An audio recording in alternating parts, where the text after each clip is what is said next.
Pour la première question surprise de la conférence Habib, est-ce qu'on peut faire le point sur le groupe avant la venue du PSG, s'il te plaît? Le groupe est presque au complet. On a juste Andrés Gomez qui avait eu un problème déjà la semaine passée sur une cheville et donc qui est toujours en phase de retour. Donc il ne sera pas là pour le match, mais sinon tout le monde est complet. Tout le monde est là. Dont Sékou. Oui, Sékou, on l'a ménagé par rapport à l'alerte qu'on a pu avoir sur le match de Montpellier. Il n'y avait pas de volonté de prendre de risque avec lui sur quelque chose qui s'apparentait à quelque chose de musculaire. Donc quand il est revenu, il est venu en soins le lundi. On l'a géré aussi mardi et mercredi sur une reprise individuelle. Et là, il était avec le groupe aujourd'hui à 100%. Tu as dû évidemment regarder le match du PSG hier. Est-ce que tu peux nous en dire un mot? Le football est parfois cruel parce que c'est vrai que la performance du Paris Saint-Germain est aboutie. C'est un match fantastique dans son contenu. Et comme on l'a vu et comme vous l'avez vu hier soir, c'est vrai que c'était assez impressionnant collectivement. C'est vrai que sur ces matchs-là, ça se joue à des détails. Et c'est vrai que Liverpool a maîtrisé peu de choses, mais pour Paris, c'est cruel. On s'attend à avoir une équipe complètement remaniée face à vous, puisqu'il est situé entre ces deux matchs de Liverpool. Est-ce que ça change quelque chose pour toi ou la force collective du PSG, en changeant n'importe quel joueur, est quand même là? Non, ça ne change rien dans le sens où nous, on le prépare sur une logique d'avoir une équipe qui est très compétitive. Et quand cette équipe est remaniée, elle est toujours ultra compétitive. Elle l'a démontré à chaque fois qu'elle a eu à le faire en Ligue 1 sur des matchs entre deux matchs de Ligue des Champions. Même s'il y a quelques changements, ceux qui jouent à ce moment-là et l'ossature qui est maintenue est une équipe de très très haut niveau. Donc nous, ça ne change pas du tout le travail qu'on a pu avoir cette semaine et surtout l'ambition qu'on aura dans ce match. Vous avez deux bonnes raisons de pouvoir gagner ce match samedi prochain. Un, vous les avez commentés pendant plusieurs saisons, les matchs du PSG. Et deux, ils ont perdu hier, ça veut dire que vous avez pu voir des recettes. Alors la première bonne raison n'est pas une raison valable parce que c'était vraiment dans un autre poste et je dis encore une fois, c'est complètement différent.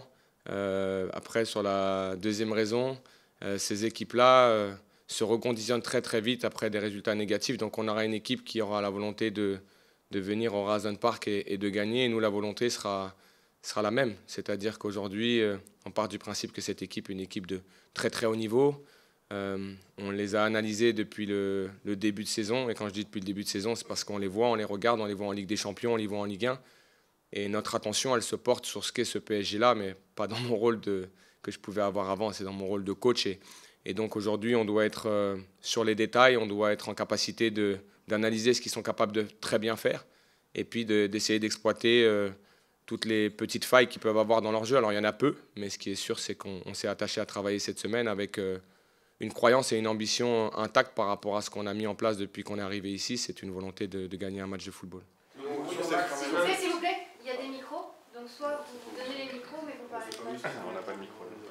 On n'a pas de micro. Nicolas, Dans quelle mesure ce que fait Luis Enrique au PSG est inspirant pour le jeune coach que tu es? J'aime pas trop parler, surtout quand on est amené à s'affronter dans 2 jours, mais ce qui est sûr, c'est que c'est quelqu'un qui maîtrise beaucoup d'aspects du jeu et qui a une volonté que son équipe soit liquide, imprévisible et qu'elle soit capable de jouer dans plusieurs animations. Et ça, c'est une énorme force, je trouve, dans cette équipe-là. Il a pu être par moments remis en question sur cette volonté d'avoir ses joueurs dans l'adaptation constante. Et on voit que ce travail-là, aujourd'hui, est presque arrivé à un aboutissement assez exceptionnel à regarder. Donc il faut qu'on soit conscient aujourd'hui que cette équipe peut jouer dans beaucoup de systèmes, est capable de s'adapter à n'importe quel système.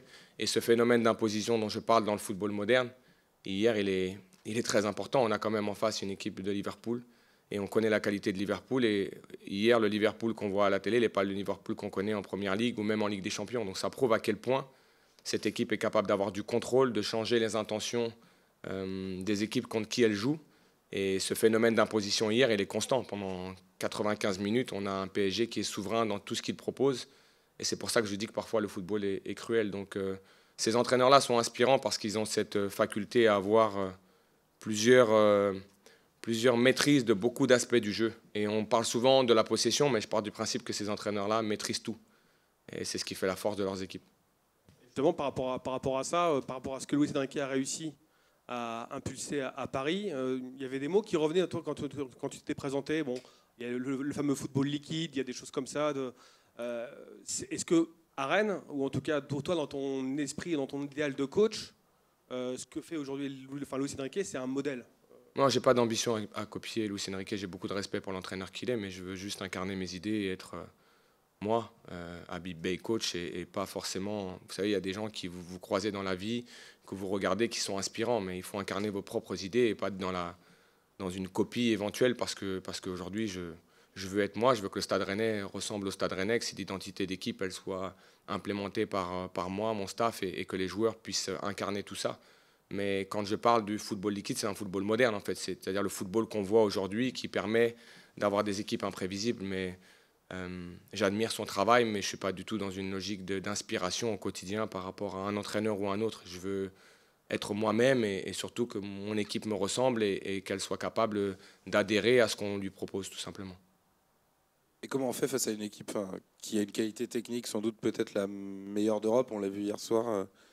Et forcément, votre équipe, et c'est pas une insulte, je pense, a une qualité inférieure techniquement. Comment on fait pour réussir à gagner un match de foot dans ces conditions-là?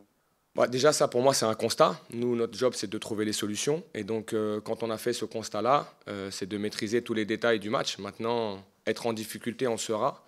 Les mettre en difficulté, on le fera aussi, parce qu'on a travaillé aussi pour ça.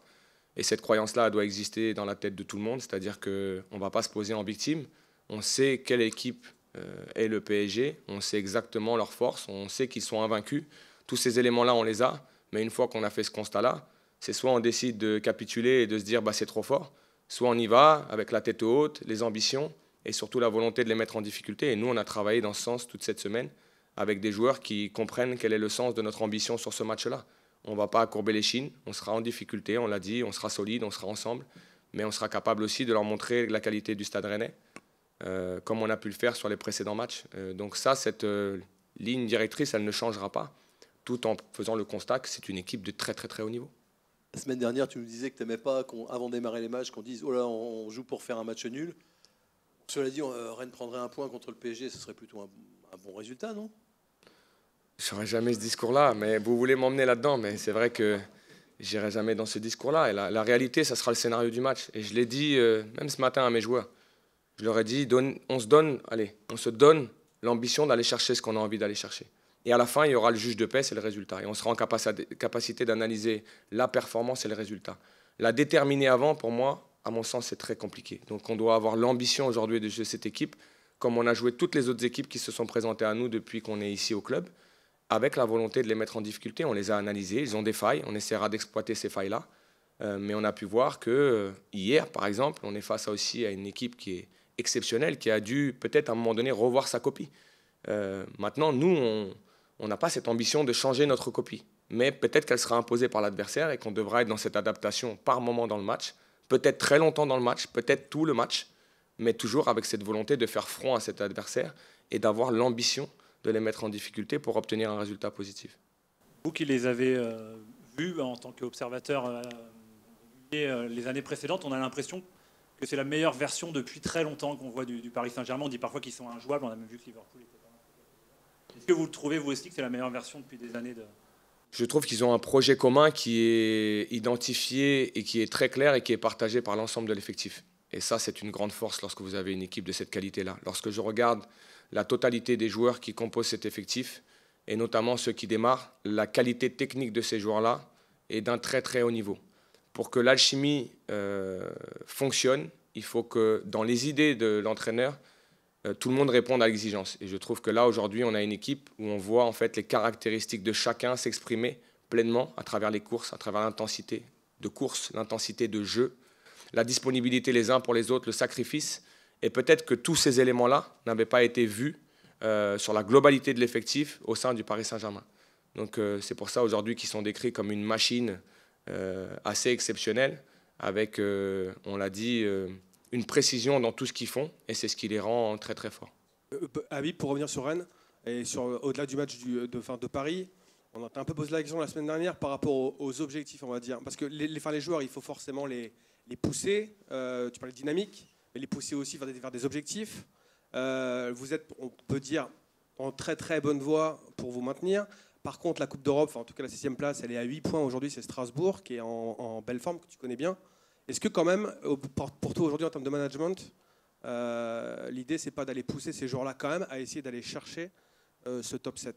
Il faut faire attention aux objectifs qui paraissent lointains. Et il ne faut jamais aussi oublier la situation du club il y a maintenant un mois, où en fait, si vous regardez le ratio aujourd'hui de points par rapport à ce dont vous parlez, la place européenne et le ratio de points par rapport à la place de barragiste, on n'en est pas très éloigné non plus.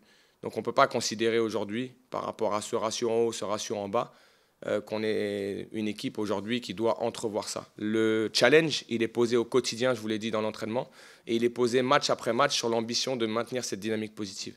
Et encore une fois, c'est toujours l'ouverture d'après, c'est-à-dire à quoi s'ouvre le Stade Rennais une fois qu'il a fini ce match-là. À mon sens, aujourd'hui, là où on est, on ne peut pas entrevoir mieux que ce qui nous arrive, c'est-à-dire de continuer à gagner des matchs pour passer à un moment donné dans cette première partie de tableau.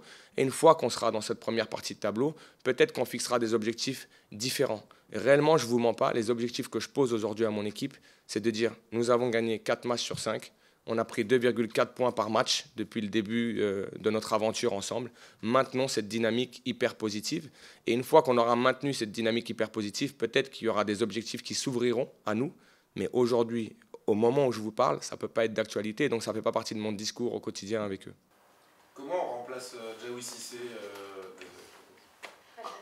Vas-y Fred, comment ça Comment on remplace Diawy Cissé? Il vous vole la question, ça.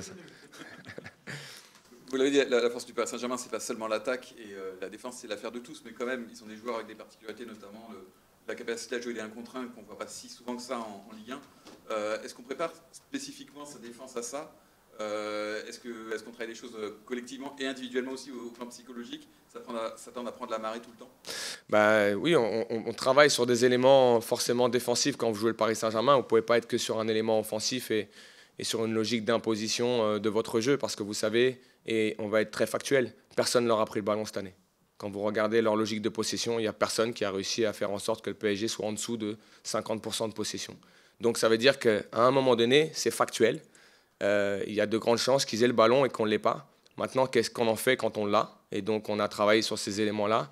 On a travaillé aussi sur l'aspect de devoir vivre des 1 contre 1 et de devoir assumer ces 1 contre 1, donc à travers des situations où leur décalage ne nous permettront pas d'assurer des couvertures sur des 2 contre 1, et donc il faut les supporter à l'entraînement, il faut les vivre plusieurs fois, avec, je parle toujours de flot d'intensité offensif, et bien vous avez la même chose sur l'aspect défensif, c'est-à-dire que vous multipliez les situations où concrètement, physiquement, il est difficile de réfléchir, c'est-à-dire que vous êtes dans des situations de haute intensité de duel, et ces duels se répètent à une fréquence très élevée, pour voir si on est en capacité d'encaisser tous ces jets-là, parce que c'est la réalité de leur jeu. Ils sont capables, sur leurs individualités, sur les extérieurs, de faire de grandes différences. Donc on a aussi travaillé ces éléments-là pour être le plus près possible, mais ça c'est la théorie, et il y aura la pratique samedi. Habib, je pense que la question va te surprendre, mais comment on remplace Diawy Cissé qui est suspendu samedi?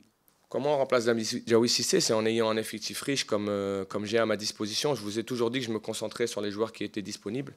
Malheureusement pour Diawy et malheureusement pour nous, il faut l'avouer, on aurait aimé, mais comme je vous l'ai dit la dernière fois, avec les absences de Ludovic Blas, Brice Samba et Chris Wu qui étaient suspendus, on aurait aimé l'avoir parce qu'il est dans une forme très intéressante pour le Stade Rennais, très intéressante pour lui. Ça aurait été un match aussi qui, pour sa progression, aurait été très bon à vivre, mais ce n'est pas le cas, donc on se concentre sur les joueurs qui sont disponibles. Diawy était avec nous à l'entraînement, il participe à l'émulation aussi au quotidien, et puis ça donne des opportunités à ceux peut-être qui ont eu moins de temps de jeu, de se montrer et de montrer qu'ils ont la qualité pour entrer dans ce 11 de départ. On est toujours sur cet aspect-là à l'entraînement. Et cette semaine, beaucoup de joueurs, et pas que par l'absence de Diawy, ont eu encore l'opportunité de montrer leur capacité à rentrer dans le 11 pour ce match de samedi. Et puis il y aura aussi un groupe à composer. Donc c'est toutes ces choses-là que je regarde au quotidien et qui sont très importantes pour moi dans l'entraînement. J'ai 2 questions en une pour aller plus vite dans le package, Habib. Sur les individualités, toujours. La première sur Altamari. Beaucoup de questions, on va dire, se posent sur son efficacité face au but, qui est un problème redondant dans sa carrière. On l'a vu hier, ils nous ont un peu parlé de cette progression à avoir absolument en termes d'efficacité. Et la deuxième, c'est sur Meïté, auteur d'un triplé avec la Gambardella. Tu en avais déjà un peu parlé. Il est aux portes peut-être de l'équipe. Est-ce que là, il peut avoir un rôle à jouer, même dès samedi contre Paris? Comme je vous l'ai dit, pour ce qui est de Moussa, c'est un changement pour lui aussi. Il change de club, il arrive juste au Stade Rennais. Encore une fois, je ne veux pas me résumer qu'à l'efficacité. Parce qu'on a eu par exemple l'analyse de dire les attaquants manquent d'efficacité, les pistons manquent d'apport offensif. Et lorsque je regarde par exemple le match de Montpellier, on a quand même marqué 4 buts. Moussa s'est procuré une occasion quand il est rentré, et il se la procure seul et ça montre tout son talent. Après, c'est une question de confiance, c'est une question d'ajustement, c'est une question de vivre ces situations de plus en plus à l'entraînement pour mieux les négocier dans ce qu'il a à vivre. Donc, Moussa sait que sur cette action, on en a parlé juste après le match, il m'a dit « Coach, je dois marquer ». Je dis « Oui, c'est sûr que sur cette situation, ça aurait été magnifique parce que le grand pont l'est, toute l'action est magnifique. Maintenant, c'est lui qui, aujourd'hui, doit travailler pour trouver cette confiance, moi qui dois lui donner cette confiance-là aussi. Et après, on sait très bien que c'est parfois des petits déclics pour ce type de joueur-là. Et quant à Kader, je vous l'avais dit, dans son développement, il était nécessaire qu'il continue aussi à prendre du temps de jeu. Donc, il avait pris 60 minutes en milieu de semaine. Il a joué 90 minutes en étant capitaine avec l'équipe de Gambardella. Et il met un triplé. Et donc, c'est parfait dans son développement. C'est parfait dans ce qu'est Kader Meïté. Parce que quand vous discutez avec lui, il vous dit que son ambition, c'est de devenir titulaire avec le Stade Rennais. Je trouve que c'est une belle ambition et c'est un bel objectif. Et je vous l'ai dit la dernière fois, il challenge tous les jours à l'entraînement. Tous les joueurs qui aujourd'hui sont soit titulaires, soit sont dans le groupe. Et donc lui, il l'est aussi assez souvent. Et donc quand je vous dis qu'il est proche de l'équipe, c'est-à-dire qu'aujourd'hui, je n'aurais aucun problème à le mettre titulaire contre Paris samedi ou sur une autre échéance, parce que je sais les qualités qu'il a et ce qu'il est capable de nous apporter. Coach, une petite question sur l'aspect mental quand on prépare une semaine avant de jouer le PSG. Est-ce que vous avez des méthodes, des techniques particulières pour galvaniser vos joueurs à jouer ce club-là? Merci. Alors c'est surtout cette logique de croyance. Pourquoi? Parce que j'ai vécu en tant que coach, juste après le match de Montpellier, la phrase de « Coach, c'est bien, on a gagné 4-0 pour Montpellier, maintenant il y a le match bonus qui arrive ». Et c'est cette perception-là que je ne veux pas qu'on ait en tête. Ce n'est pas un match bonus, c'est un match à jouer et à gagner. Oui, c'est le Paris Saint-Germain, mais on ne peut pas partir du principe, et je l'ai de temps en temps entendu, c'est « ils n'ont rien à perdre ». C'est la pire phrase qu'on peut entendre dans le sport aujourd'hui, n'avoir rien à perdre. Vous avez toujours quelque chose à perdre, puisque avant de jouer, ça n'est gagné pour personne. Ça n'est pas gagné aujourd'hui pour le Paris Saint-Germain, et ça n'est ni pour le Stade Rennais. Donc il va y avoir 95 minutes d'affrontement, d'un défi qui nous sera imposé, qui est un gros défi pour nous, un challenge super excitant, dans lequel aujourd'hui je dis à mes joueurs, l'histoire du match bonus n'existe pas. C'est un match dans notre étape, dans notre parcours à nous, qu'il faut gagner, et donc il faut qu'on se donne les moyens de le gagner. Et donc ces moyens-là sont aussi amenés par cette croyance-là. Je crois beaucoup en l'aspect de marteler et faire rentrer dans la tête des gens que c'est possible, qu'on a la possibilité de le faire, et pas juste vous dire c'est possible. On est également en capacité de travailler au quotidien et de vous montrer qu'on peut les mettre en difficulté. Après, ça c'est l'histoire théorique. L'histoire du match, c'est que je veux des joueurs avec de la personnalité, qui croient en eux, qui se disent qu'ils ont l'ambition aujourd'hui de mettre en difficulté le Paris Saint-Germain. Rennes a déjà battu le Paris Saint-Germain. Là, c'est peut-être une version différente de ce PSG, mais nous, notre ambition ne doit pas changer. Et notre croyance ne doit pas changer. On doit rentrer samedi au Roazhon Park et se dire que cet adversaire est fort, mais on doit se donner les moyens de les mettre en difficulté et de gagner ce match avec nos armes, avec ce qu'on a mis en place dans le travail, et surtout la qualité de mes joueurs qui progressent jour après jour, match après match. Et ça, c'est important pour moi. Habib, Désiré Doué va retrouver son club formateur. C'est un joueur qui semble un peu métamorphosé quand même ces derniers mois, qui est en train de devenir un joueur vraiment très sérieux, de très haut niveau. Quel est ton regard sur lui? C'est ce que tu pouvais voir à Rennes, où on ne voyait pas le Désiré Doué du Paris Saint-Germain, malheureusement. Est-ce qu'il est aujourd'hui?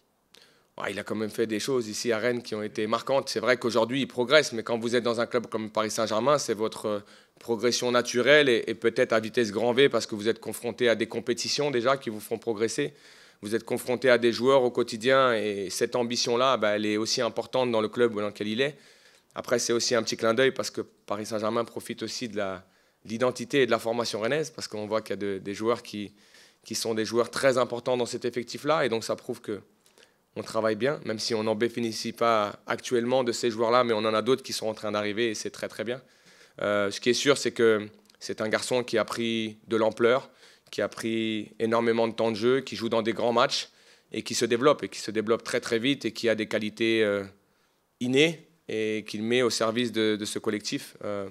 C'est quelqu'un qui était venu nous voir là récemment, qui est passé sur un de nos matchs et que j'étais très content de rencontrer parce que c'est quelqu'un qui aime le Stade Rennais, il sait ce qu'il a vécu ici. Et donc, comme d'habitude, on sera content de retrouver un joueur qui a été aussi au Stade Rennais. Peut-être un tout petit peu avant, peut-être après, mais pas pendant. Mais ce qui est sûr, c'est que c'est un joueur de grande, grande qualité.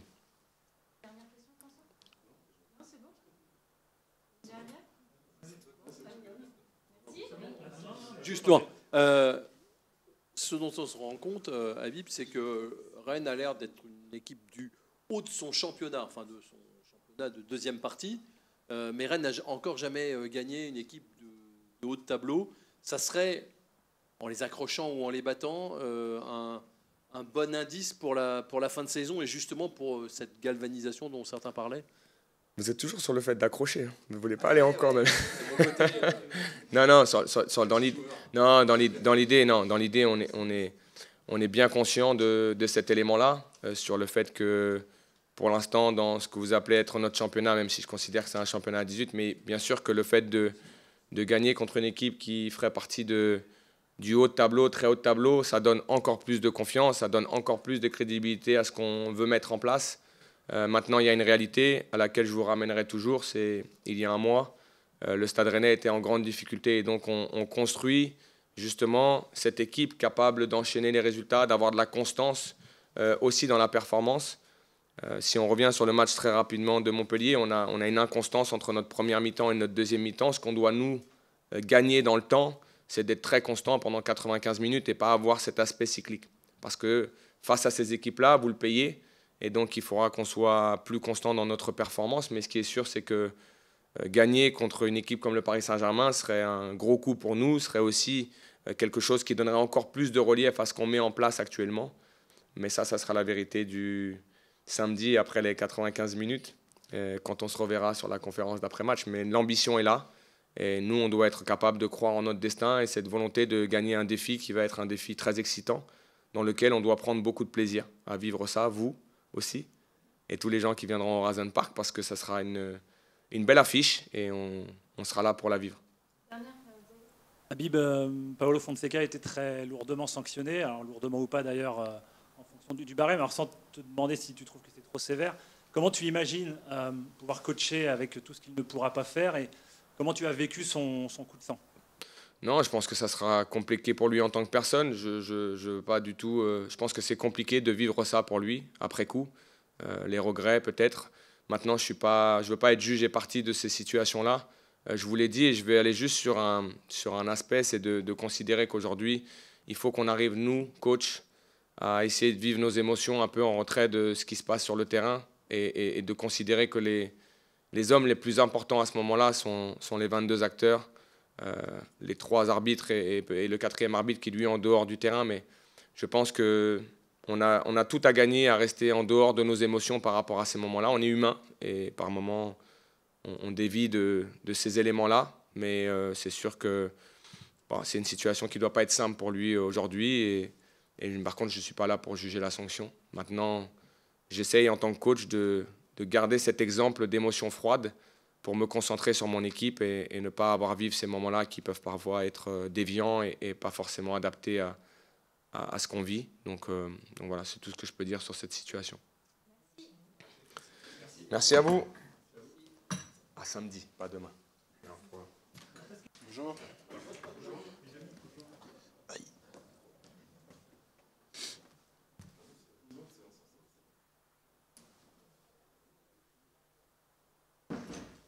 Bonjour Arnaud.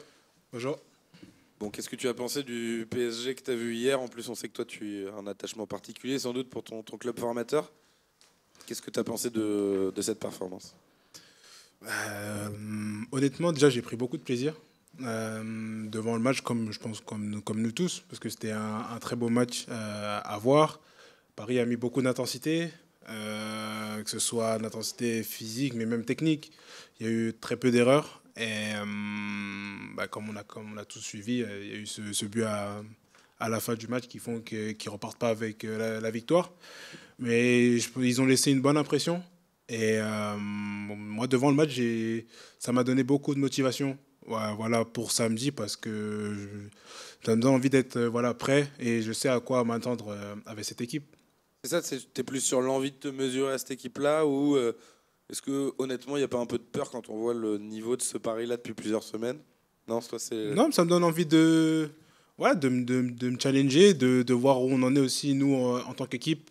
Voilà, on est sur une très bonne dynamique et on a notre deuxième test face à Paris.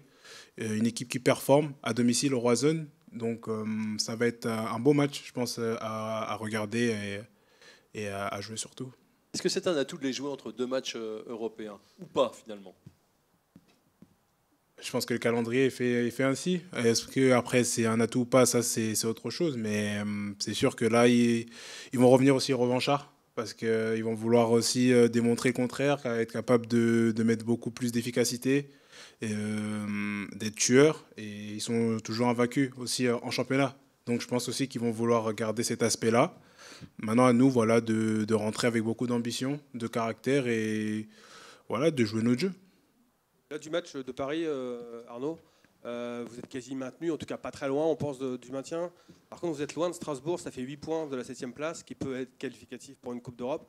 Est-ce que vous, dans le vestiaire, entre joueurs, vous parlez déjà un petit peu en fait, du challenge, qu'il est loin, enfin forcément c'est loin, Strasbourg. Aïe. Mais est-ce que malgré tout, ça ne doit pas être un élément là pour vous motiver, vous challenger sur la fin de saison, pour essayer d'aller tutoyer un peu ces hauteurs-là? Alors, je pense qu'il ne faut pas, comme vous avez dit, il ne faut pas oublier d'où on vient. On a eu une première partie de saison qui était compliquée. On a été relégable. Et aujourd'hui, notre objectif, c'est de maintenir cette bonne dynamique qu'on a su instaurer. Ça fait 4 victoires en 5 matchs. C'est quelque chose de positif. Maintenant, à nous, voilà, de par nos entraînements et entre nous, de nous motiver pour prendre des match après match, gagner le plus de matchs possible. Et après, on verra. Forcément, à un moment, après la trêve, on saura à peu près où on sera situé. Et à ce moment-là, on fera les comptes. Mais aujourd'hui, c'est d'être toujours de surfer un peu sur cette bonne dynamique qu'on a su instaurer et de ne pas trop regarder ce qui se passe autour.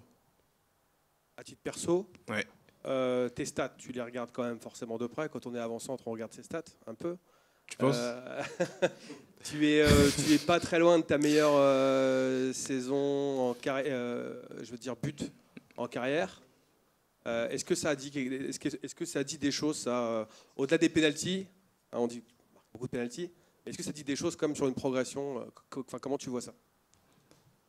Je pense que il y a toujours du positif et ça en dit long aussi sur mon évolution. C'est que j'ai su, oui, être beaucoup plus efficace et il reste encore des journées. Donc j'essaie d'aider l'équipe au maximum en étant le plus efficace possible. Je sais que je peux en faire beaucoup mieux et c'est ce que j'essaie de mettre au quotidien. Et je vais essayer aussi de démontrer ça jusqu'à la fin de saison parce que c'est des challenges, voilà, de faire mieux que ce que j'ai pu faire auparavant. Et surtout si je le fais ici, ce sera d'autant plus gratifiant. Tu n'as pas été énormément mis en concurrence, on va dire, depuis que tu es arrivé là, mais c'est aussi ton mérite. Est-ce que on parle beaucoup de Kader Meïté en ce moment, même le coach en parle, il pousse, c'est ton poste. Comment tu vis cette concurrence naissante, on va dire, avec un jeune attaquant qu'on n'a pas encore trop vu titulaire, mais qui, semble-t-il, pousse dans l'effectif? Non, moi je conseille beaucoup. C'est un très bon attaquant, c'est un très bon joueur qui est très bon de haut jeu, qui marque. J'ai vu qu'il a marqué encore triplé à la Gambardella et je l'ai félicité d'ailleurs parce que je sais à quel point cette compétition peut être marquante pour un joueur.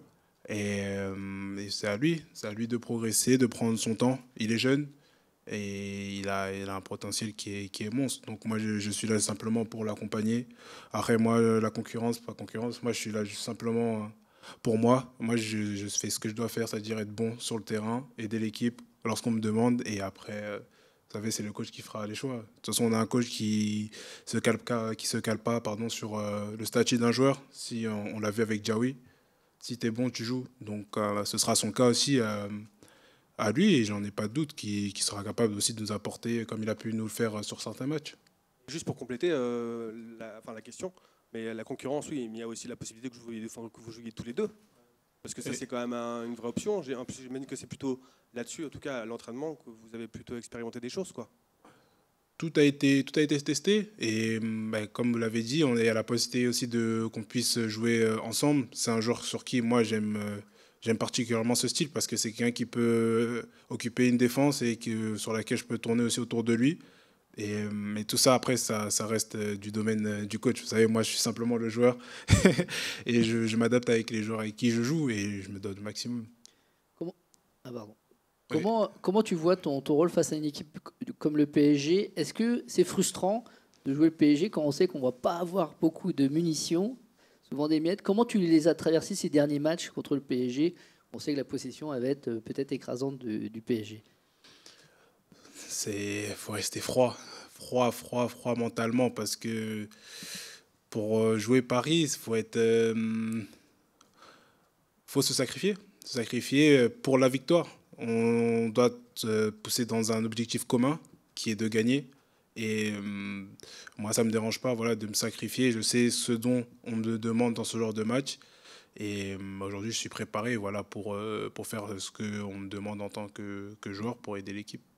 Est-ce que tu changes ton geste d'un penalty à l'autre ou ta course d'élan d'un penalty à l'autre? Contre Reims, tu en mets un imparable. Contre Montpellier, il était un peu plus parable. Mais enfin, même si tu as marqué derrière, ça semblait pas être le même geste ni la même course. J'y vais au feeling. Après, cette année, j'en ai pris énormément. Donc, à un moment aussi, je sais que je deviens lisible. Mais comme toute chose, c'est le travail. C'est continuer à peaufiner, à voir qu'est-ce que je peux améliorer, comment je peux être encore imprévisible. C'est la première saison, j'en tire autant. Et forcément, c'est qu'il peut y avoir quelques déchets. Et je sais que je vais y remédier, c'est rien. Arnaud, petite question sur le coach. Ça fait un petit peu plus d'un mois qu'il est ici. Tout simplement, comment ça se passe au quotidien et quel type de coach c'est, que ce soit à l'entraînement, avant les matchs, etc. C'est quelqu'un qui a réussi à fédérer un groupe qui, lors d'une situation qui était assez compliquée, il arrivait dans des conditions où le club n'était pas au mieux. Et je trouve que c'est quelqu'un qui est vraiment un très bon meneur d'hommes. Voilà, il sait comment nous parler, il sait comment nous motiver. Et forcément, dans le football de très haut niveau, c'est très important. Car aujourd'hui, est-ce qu'il peut apprendre à un joueur de jouer? Non, parce que nous sommes tous professionnels, on sait jouer. Mais être capable de fédérer une équipe et de tous aller dans le même sens, ça, c'est une autre chose. Et ça, c'est tout son mérite qu'il a su instaurer dans cette équipe-là. Maintenant, ça fait qu'à moi. Mais là où il veut nous emmener, moi, je vois de très bonnes choses et j'adhère totalement. Vous allez retrouver Désiré Doué lors de ce match, qui est en train de prendre une envergure assez impressionnante ces dernières semaines. Comment tu le trouves, toi, son évolution, toi qui es spectateur assidu aussi? Personnellement, je suis vraiment beaucoup et je suis très content déjà d'une part pour lui parce que je sais le contexte que c'est que d'arriver dans un club comme le PSG et là il monte en puissance, il est beaucoup plus efficace dans ce qu'on lui demande et c'est une très bonne chose. Maintenant c'est à lui de continuer à performer parce que le plus dur dans le haut niveau et dans ce genre de club c'est la constance. Mais il a tout pour lui, il a le talent, il est très professionnel, c'est un très bon jeune homme et moi je lui souhaite simplement le meilleur. J'espère que le retrouver en forme aussi samedi et ça va me faire plaisir parce que ça fait un petit moment quand même. Plus globalement d'ailleurs, pour rebondir sur Désiré, tu as évolué avec Désiré ici, avec Jérémy Doku un peu aussi. Oui. Est-ce que ce genre de talent, de joueurs capables de déséquilibrer à eux tout seuls, vous manque pas un petit peu cette saison, ce style de joueur-là? Est-ce que vous souffrez pas un peu de cette absence? Oui et non. Oui et non, parce qu'ils avaient, de par leur capacité intrinsèque et de dribble, de déséquilibre, à pouvoir changer le cours d'une rencontre, impacter une équipe. Mais on a aussi perdu énormément d'autres joueurs, pour ne pas les citer, mais il y en a vraiment beaucoup, les Bourriges, Martin. Et il faut créer une nouvelle osmose d'équipe. Maintenant, aujourd'hui, on a aussi des joueurs qui sont capables de le faire. Dans notre équipe, on a Moussa qui est capable de faire, Kazim aussi également. Maintenant, ça nécessite un peu plus de temps. Là, on n'en a pas parce qu'on est en cours de saison. mais ils ont le talent pour être capables d'avoir cet impact-là dans le cours d'une rencontre. À nous de les mettre en confiance et de les mettre dans les meilleures dispositions pour qu'ils puissent le mieux s'exprimer. Merci. Bonne journée.